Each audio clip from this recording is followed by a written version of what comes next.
असलेल्या ममता बॅनर्जींचं आणि बंगालमधल्या ममता दीदींच्या आत्ताच्या स्थितीचं उदाहरणही दिलं आणि आपल्या नेतृत्वाला भविष्यात काळजी घेण्याचं आवाहनही केलं.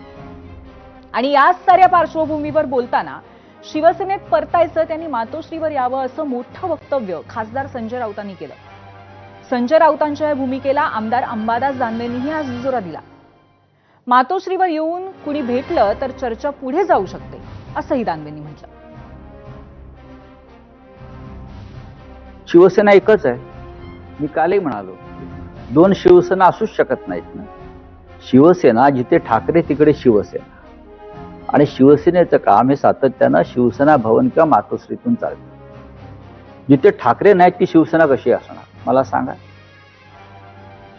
मी मगाशी असं आपल्याला सांगितलं की ज्यांना पश्चाताप झाला असेल, ज्यांच्यातला स्वाभिमान जागा झाला असेल, ज्यांना अशी खात्री पटली असेल की भारतीय जनता पक्ष महाराष्ट्रद्रोही पक्ष आहे, हा शेतकऱ्यांच्या आणि मराठी माणसांच्या विरोधातला पक्ष आहे, हा शेटजींचा आणि व्यापाऱ्यांचा पक्ष आहे, असं जर कोणाला जाणीव झाली असेल तर त्यांनी मातोश्रीवर यावं आणि उद्धवजींना भेटावं.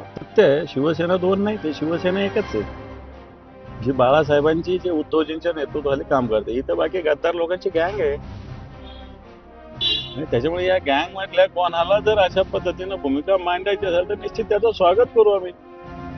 त्यांनी उद्धवजींशी बोललं पाहिजे. टीका करणं वेगळं आणि मला असं वाटतं नमक हरामी करणं वेगळं. टीका रोज एकमेकावर करत असतो आपण, म्हणून काय एकमेकाचे दुश्मन देत असतात.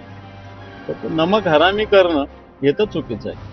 तर हे शिंदेकडे एकत्र येऊन जर का मातोश्री आला तर चर्चा पुढे जाऊ शकते. काय नाही जाणार, जाऊ शकते. खासदार संजय राऊत यांनी शिंदे समर्थक शिवसेना नेत्यांनी आपली चूक उमगली असेल तर मातोश्रीवर येण्याची दिलेली ऑफर आणि दोन्ही शिवसेना एकत्र येण्यावरती आमदार अंबादास दानवे यांनी केलेलं भाष्य आपण ऐकलं. त्याच पार्श्वभूमीवर आम्ही एबीपी माझाच्या प्रेक्षकांना एक प्रश्न विचारलाय. तो प्रश्न आपण पाहूयात. त्यासाठी जाऊयात पोल सेंटरला.